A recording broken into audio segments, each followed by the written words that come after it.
Mirëmëngjesi të nderuar teleshikues, ja ku takuam sërish në emisionin e përditshëm What Happened Today, ku do t'jemi së bashku çdo ditë në orën 07:30. Data sot shënon 17 tetor dhe kemi përgatitur për ju disa informacione me ngjarjet më të rëndësishme të ditës, të cilat ju ftoj që t'i ndiqni.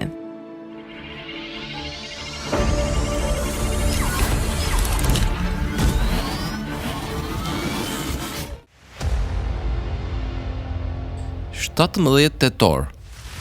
Ngjarje. 1888, Thomas Edison patentoi fotografinë optike, filimin e parë. 1912, Serbia dhe Greqia i shpallën luftë perandorisë osmane, duke filluar seriozisht luftën e parë ballkanike. 1917, bombardimi i parë i Gjermanisë nga britanikët gjatë LDB-s. 1931, Al Capone dënohet për shkak të manipulimit me taksat e të hyrave. 1933, Albert Einstein largohet nga Gjermania naziste dhe vendoset në SBA. 1937, Wei, Dewey dhe Louis, tre nipat gati të ngjashëm të Donald Duck, paraqiten për herë të parë në strip komik në gazetë. 1941, për herë të parë në LDB, nëndecja gjermane sulmon anijen amerikane. Lindje. 1815, lindi Emanuel Geibel, letrar gjerman. 1898, lindi Simon Vetzstijk, letrar holandez. 1915, lindi Arthur Miller, shkrimtar dhe dramaturg amerikan. 1917, lindi Mehmet-Ali Magdizdar, shkrimtar bosnjak. 1920, lindi Montgomery Clift, aktor amerikan. Vdekje. 1849, vdiq Frédéric Chopin, pianist polak. 1887, vdiq Gustav Kirchhoff, fizikan dhe kimist gjerman. 2002, vdiq Zekeria Xhezic, këngëtar bosnjak, speaker dhe udhëheqës emisionesh.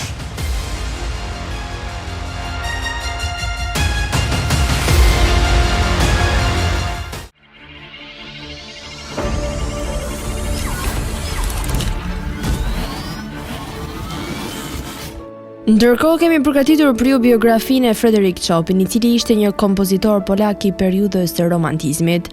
Për më tepër ju ftoj të ndiqni materialin e përgatitur.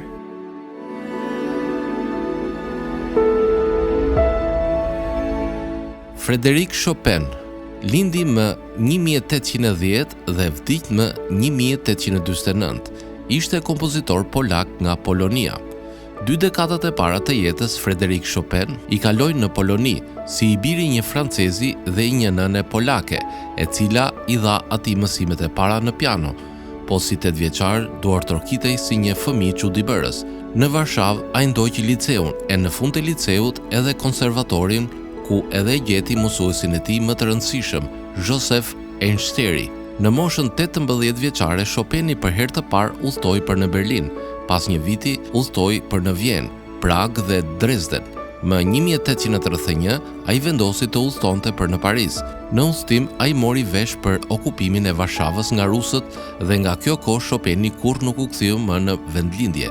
Parisi u bë vendlindja e tij, ku u krijua e madhja e tij Overes, të cilën kryesisht ja kushtoi luajtjes në piano, mirë po 2 koncertet e tij të njohura në piano, E-moll dhe F-moll, u krijuan në kohën e Varshavës dhe atë të dytin koncert në piano në F-moll, para të parës në E-moll pranver 1830. Për nga struktura dhe karakteri që të 2 koncertet kanë ngjashmëri njëra me tjetrën, që të dyja janë në 3 radhë, që të dyja qëndrojnë vetëm për radhën e parë të 2 koncerteve në moll. Radhët e ngadalshme flasin një gjuhë të ndjeshme, romantike dhe sipas gjithë asaj që ne dim, ato japin disa pjesë nga autobiografia, saktësisht pjesë të dashurisë së Chopinit për Konstantina Gladkovskën. Radhat përmbyllëse, vivace, janë të ngarkuara me energji vallëzimi.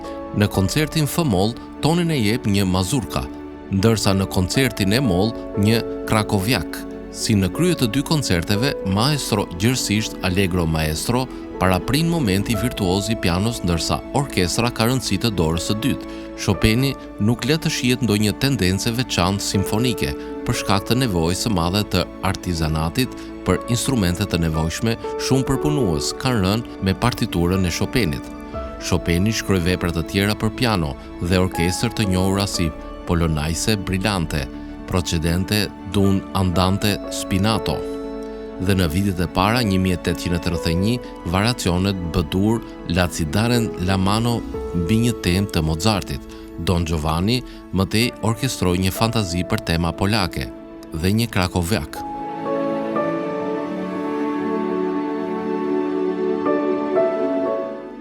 Tani do të kalojmë në rubrikën Kuriozitete ku sot do të flasim për zbulimin e Amerikës. Ai ishte Kristofor Kolombi Europiani i parë i cili zbuloi Amerikën shekuj më parë. Amerikanët e kanë ditë pushimit 12 tetorin për të festuar ditën e Kolombit. Është një festë vjetore që përkujton 12 tetorin e vitit 1492, kur eksploruesi italian Kristofor Kolombi zyrtarisht shkeli në Amerikë dhe shpalli atë tokë të Spanjës. E hëna e 2 tetorit është festë kombëtare në nderim të Kolombit në Shtetet e Bashkuara që nga viti 1937. Zakonisht thuhet se Kolombi zbuloi Amerikën. Do të ishte më saktë ndoshta të thuhet se ai e prezantoi Amerikën tek Europa Perëndimore gjatë 4 udhëtimeve të tij në rajon midis viteve 1492 dhe 1502. Gjithashtu me vend të thuhet se ai hapi rrugën për një fluks masiv të europianëve perëndimor që përfundimisht do të formonin disa kombe të reja, përfshirë Shtetet e Bashkuara, Kanadan dhe Meksikën. Por të thuar se ai zbuloi Amerikën është një term disi gabuar, pasi aty kishte shumë njerëz kur ai mbërriti. Pra, cilët ishin njerëzit që me të vërtetë meritojnë të quhen amerikanët e parë. Zoti Michael Bavaja, redaktori i revistës Arkeologjia Amerikane, thotë se njerëzit e parë erdhën në Amerikë nga Azia ndoshta jo më vonë se rreth 15.000 vite më parë. Ata ecën përgjatë shtegut Bering që lidhen atë kohë atë që tani është shteti amerikan i Alaskës me Siberin. 15.000 vite më parë nivelet e oqeanit ishin shumë të ulta dhe toka midis kontinenteve ishte qindra kilometra e gjerë. Zona duhet të ketë ngjashruar me atë që e shohim sot nga dishlli Seward të Alaskës, tundra të zhveshura dhe të thata, por megjithatë kushtet e pafavorshme jeta atje lulëzoi. Sipas shërbimit kombëtar amerikan të parë që shtegu luajti një rol jetësor në përhapjen e jetës së kafshëve dhe bimëve mes dy kontinenteve. Shumë lloje kafshësh lëvizën për nga një kontinent në tjetrin përmes shtegut Bering, zogj, peshqit dhe gjitarët detar krijuan modele migrimi që vazhdojnë edhe sot e kësaj dite. Arkeologët thonë se njerëzit ndoqën të njëjtën rrjet përmes gjuetisë për ushqim dhe strehimit. Pasi mbërritën në Amerikë, njerëzit u shpërndan në gjithë Amerikën e Veriut dhe përfundimisht në Amerikën Qendrore dhe atë të Jugut. Deri në vitet 1970 këta amerikanë të parë quheshin Clovis. Ata e marrin emrin e tyre nga një vendbanim i lashtë i zbuluar pranë Clovisit në New Mexico, që daton mbi 11.000 vjet më parë. ADN-ja e tyre sugjeron se ata janë paraardhësit e drejtpërdrejtë që gati 80% e të gjithë njerëzve autokton në Amerikë.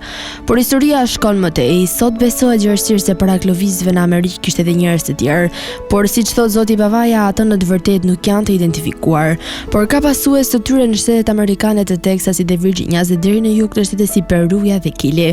Por mungesë një emri më të mirë ata quajnë njerëzit para Clovisëve. Dhe për të bërë gjërat më të komplikuara, zbulimet e fundit mund të shtyjnë burritin e njerëzve në Amerikën e Veriut dhe më pas në kohë, madje deri në 20.000 vite dhe më shumë më parë, por shkenca për këtë teori nuk është vërtetuar ende. Kështu që tani për tani Clovisët dhe para Clovisët është zhdukur prej kohësh, por ende ekzistues në kodin gjenetik të pothuajse si të gjithë amerikanëve vendas meritojnë ndërimin për zbulimin e Amerikës. Ka prova se europianët vizituan atë që tani është Kanadaja rreth 500 vite përpara se Kolumbi të nisej. Ata ishin vikingët dhe provat e pranisë të tyre mund të gjenden në ishullin kanadez të Newfoundlandit në vendin e quajtur Lansaux Meadows. Ai tani është një vend i trashëgimisë botërore të UNESCO-s. Sot zona është e djerë, por 1000 vjet më parë aty kishte pemë kudo dhe zona me gjas është përdorur si vend talimi gjatë dimrit, ku vikingët rregullonin anijet e tyre dhe qëndronin gjatë motit të keq. Nuk është mjaft e qartë nëse zona ka qenë një vend banimi për hershëm, por është e qartë se vikingët aty ishin shumë kohë përpara Kolumbit.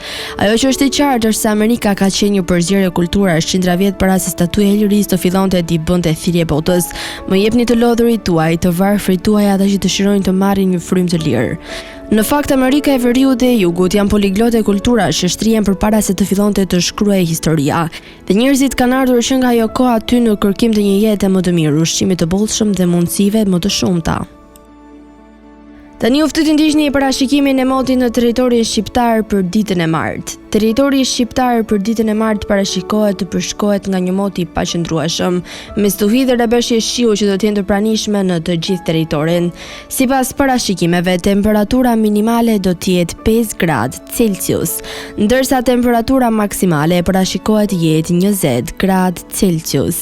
Era do të frymë një shpejtësi mesatare 1 deri në 13 metër për sekond në drejtimin veri-perëndimor, çka do të bëjë që të krijohen dallgëzime deri në 4 ball. Ndërsa temperaturat minimale dhe maksimale në disa qytete kryesore të Shqipërisë do të jenë si vijojnë.